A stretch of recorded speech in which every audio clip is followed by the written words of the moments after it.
Hello and welcome to PlayStation Racer. My name is Mitchell Morgan and today I want to talk a little bit about racing steel brakes over the carbon option that is found in the Extreme tab in the tuning section of Gran Turismo 7. This is because I've had a few people asking why I'm using the Extreme Carbon brake kit option over the cheaper racing steel brake kit option in the game. However, I should stress at the outset of this video that I am not really into the technical side of what equipment works best and the science of why that is, nor am I an experienced real-world racer, so I'm not calling on any real-world experience for this video. This is just my thoughts on why I tend to opt for the carbon brake kits over the steel brake kits, and if you have your own thoughts and preferences, please share those in the comments.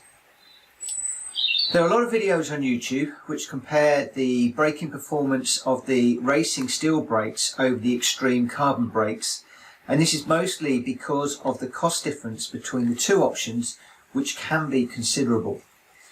Take the BMW M2 competition. The carbon brake discs and calipers cost 16,500 credits, whereas the steel racing brake discs for the same car and the calipers only cost 8,000 credits. So they're half the cost.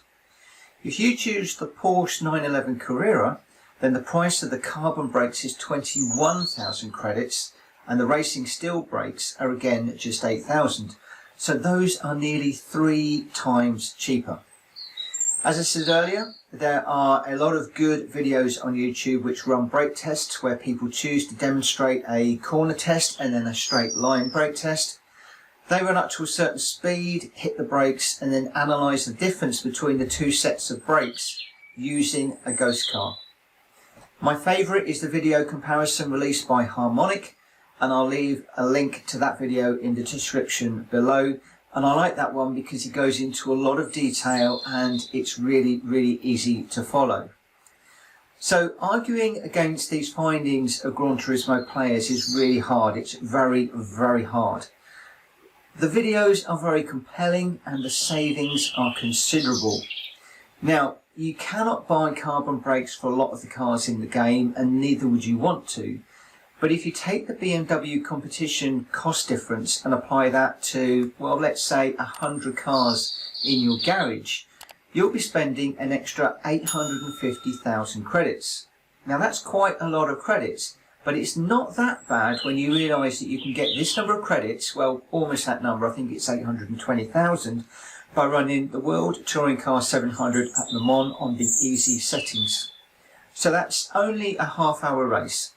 And so long as you don't pass under yellow flags, you should be able to get the clean race bonus without too much difficulty.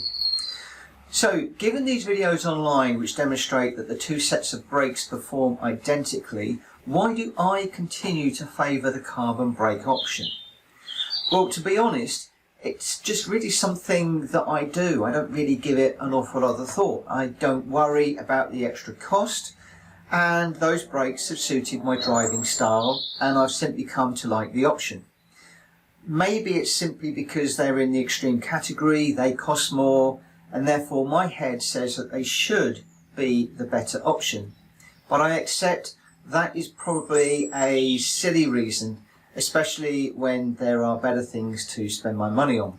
However, looking to the real world, and Gran Turismo likes to present itself as the real driving simulator, there are some clear and worthwhile benefits for carbon brakes over steel. These being operating efficiency with regards to temperature, weight and durability. But are those characteristics mapped into the game? And that's a question that I have no answer for at this point in time. And if you can answer that question, then please let me know in the comments or do your own video and let me know, because I'd really like to get my head around this one. So coming back to the real world for the moment, with regards to temperature, in the real world I understand that steel brakes tend to operate at the lower temperature range, which gives a much more immediate bite when braking. Even at low temperatures you get an immediate braking performance, which means that steel brakes are ideal for road conditions, and this is why most road cars have steel brakes and they're not just because they are considerably cheaper than the carbon option. However, when steel brakes get hot, they begin to lose efficiency because of the properties of the metals used, and when racing, our brakes get very, very hot. So just watch a replay whilst racing at night and you'll see the discs glowing under braking. Carbon brakes, on the other hand, are usually much more progressive when braking, and this is because they become more efficient as they get hotter. The optimal braking temperatures for carbon brakes are therefore much wider across the heat range than steel brakes. While steel brakes are very bitey and aggressive in nature, carbon brakes are much smoother in the way that they apply the braking forces. With regards to the calipers, it is therefore follows that steel brake calipers are designed to operate at lower brake temperatures, and carbon brake calipers are designed to operate in a wider and higher temperature range. In real life, steel brakes are less consistent as they expand and contract with heat, whereas carbon brakes are less susceptible to heat, and they are therefore much more consistent in their braking performance. In short, carbon brakes are designed to operate at higher temperatures, and they dissipate the heat much better and much more efficiently. And I therefore conclude that carbon brakes have to be the better option for racing. Now, with regards to weight, in the real world, steel brakes are a lot heavier than carbon brake systems. For example, I understand that carbon brake discs can often be 1/4 to 1/3 lighter, and the brake pads can be 2/3 lighter in carbon brake systems. And it is the discs that are the most important thing, because they are an unsprung mass. This means that steel discs which are rotating with the wheel have a higher speed mass, which adds inertia into the corners. This is also why most racing cars and bikes have very light wheels. Having a lower mass in the braking system helps with braking into the corners, and it enables you to slow the car down more efficiently going into the corner. You can then better negotiate the corner, apex the corner, and then hopefully get a better exit. With regards to exiting out of corners, a lower unsprung mass usually results in better performance and acceleration out of the corners, and that's something that's really important in racing.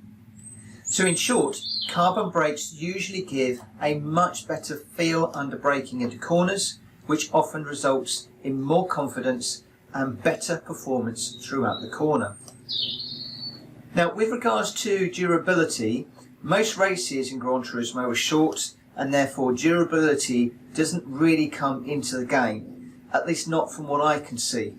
However, in the real world, steel brake pads can wear out about 2 or 3 times quicker than the discs, whereas carbon brake pads can often last almost as long as the discs. Whilst I have no clue if this is mapped into the game, I do wonder whether the brake performance in the game is better for the duration of the longer races and therefore worth the extra credits for the carbon option. I'm not sure if it's whether when I'm getting tired or whether the tyres are obviously running low, but I often find towards the end of a race, like a 5, 10, 15 lap race, I'm sometimes overshooting corners where my braking is not quite so good. Like I said, that could just be inconsistency in me, but maybe they might have mapped some of the durability into the game. So to finish this video, I really have no conclusion with regards to which is better, carbon or steel brakes in the game. The lower unsprung mass of the carbon should mean better braking performance, which improves handling into, through and out of the corners, and I understand that you should get more braking force from the carbon brakes for the same amount of braking force that you apply through the pedal. The brake pedal should therefore feel more consistent throughout a longer race. That said, I would expect that you have to be really into your sim racing to notice that. And again, are those characteristics actually mapped into the game? From my point of view, I like the feel of the carbon brakes, and I'd like to think that by spending a few more credits on the arguably better brakes, that I am a better racer for it. That might be a bit funny, but that's how I like to feel. So if you are new to Gran Turismo and you want your credits to go a little bit further, then I would suggest buying the steel brake sets from the racing tab and leave the carbon option for another time. I know that many experienced Gran Turismo racers will disagree with the content of this video and they will have their own thoughts. Maybe someone out there will know how the differences between the steel and the carbon brakes are coded and mapped into the game itself. If you know, please let me know in the comments or produce your own video and let me know about that video, because it is a topic that I would be really interested to learn a bit more about. For now, I'm going to stick to the carbon discs. Possibly I'm wasting my money on the carbon brakes, but I tend to prefer those, so that's the route that I'm going to go. So thank you ever so much for watching this video. If you liked the video and you found it useful, please hit the like button. And if you're new around here, please hit the subscribe button, because it really helps the channel and I appreciate it very much. And if you're a subscriber and you're back for more, thank you ever so much for continuing to support my channel. Again, your support is greatly appreciated. For now, take care, and I'll see you on another video very soon. Bye for now.